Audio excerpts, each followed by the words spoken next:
Hey guys, do you ever find yourself having issues dealing with fear? Do you let it run your life?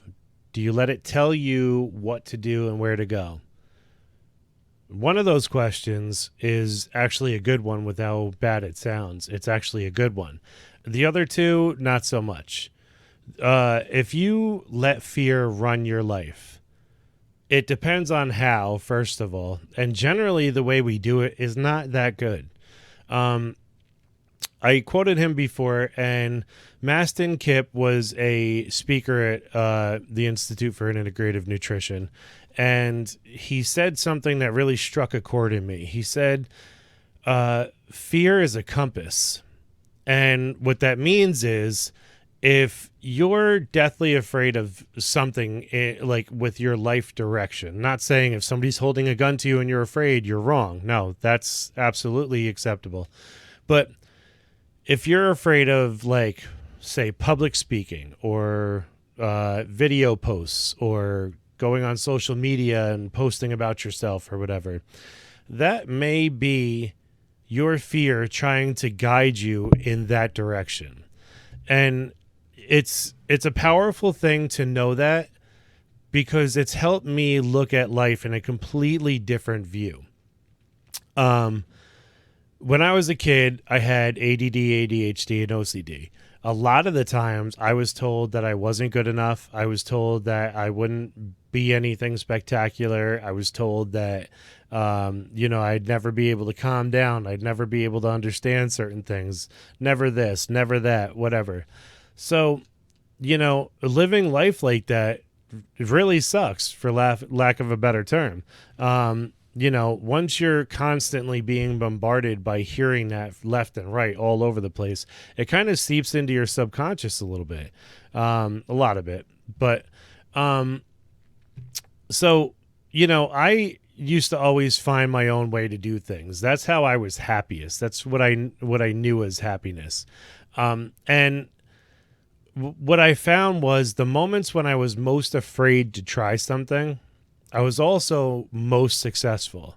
I'm not talking about like daredevil stunts and things like that. I'm talking about, school projects or job opportunities or relationship opportunities or things like that. The things that I feared the most were actually what benefited me the most. Before my wife now, I was in a previous relationship for 7 years. I think it was 2007 to 2014 or around about there. And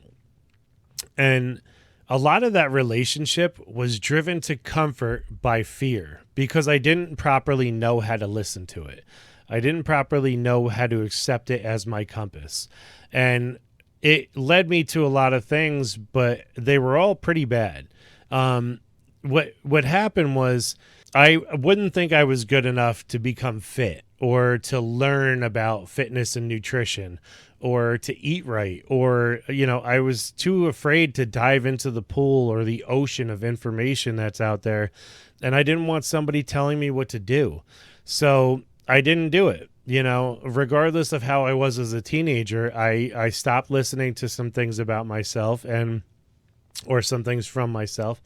And I found myself very overweight, and I found myself unhappy and, just no energy, couldn't breathe at times, real big issues.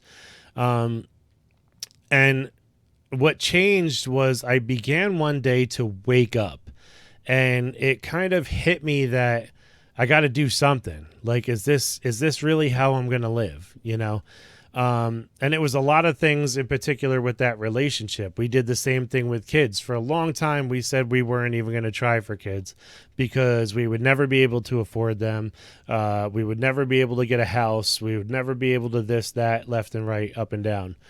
I think that was the biggest issue with that relationship, was that there was a whole lot of doubt and not a lot of support, or not a lot of, motivation to move on. But one day I began to wake up, and I thought to myself, like, this cannot be all there is to life. This can't be it,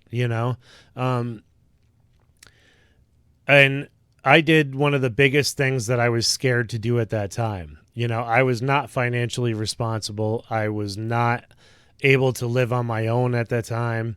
And, I had a lot of things about me that I really needed to work on. And that's what made me so scared, is I knew that taking this leap, telling my ex-wife that I wanted a divorce, and explaining the reasons why, first of all, that process itself is extremely hard. Everything you go to from the second those words come out of your mouth is difficult. And that led into a whole new world of discovering myself. And before the end of the relationship, I had lost 100 pounds. I was on Weight Watchers. After that, I gained it back at certain points in my life. But I really started to take initiative on my life, and I think slowly those things started working up to me waking up and realizing that I am worth a better life than what I was living. And I'm so happy that I took that leap, because that was something it was a situation I needed to get out of.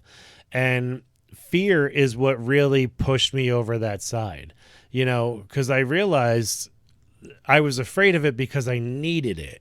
I needed that to happen. I needed to find out things about myself. I needed to self-motivate, and I needed to, get all this perspective on who I was and what I was capable of. And later down the line, I met my wife now. We have 3 beautiful kids. I'm starting my own business enterprise with fitness and nutrition, and I'm helping other people to do the same stuff. I'm helping other people find balances in their life. I'm helping other people to get fit, to get healthy, to eat better, to work out, and to really customize a lifestyle to facilitate their overall vitality. And that I have to thank for is myself, both to blame and to thank for everything that happened. I think it was Tony Robbins who said that if you're willing to give that power to somebody else, you better be willing to give all of that power to those people or that person. If you blame somebody for the way your life is, you better be ready to blame them for the good and the bad. And I know full well, ever since I was a child, it would be words that constantly came out of my father's mouth, that I am in control of my destiny. I am in control of my life. Everything I do, I'm responsible for. And I never fully understood that, or the gravity of it and the specificity of it, but I understood that later on in life when I was going through this transition. And it's really fear that brought me to that level. Guys, try not to look at fear as warning you all the time. Obviously, in some situations, that's what it is, and listen to it. But fear is also there to be your compass, to be your guide. It's not necessarily just there to stop you from getting hurt or from getting whatever, or protecting you or whatever. Sometimes you think you need protection from what's coming, but it's really the best thing for you at that time. Sometimes fear is your compass. And I think listening to that and respecting that can bring you to a whole new world of understanding of what your potential is, where you can truly go with things, and who you are. If you need any help with this, guys, please check the links in the show notes. Visit my webpage, check me out, see if I'm a right fit for you. I can help you with this stuff. We'll come up with something for you, and we'll figure it out. It'll be a lifelong change, and it'll work. Have a good day.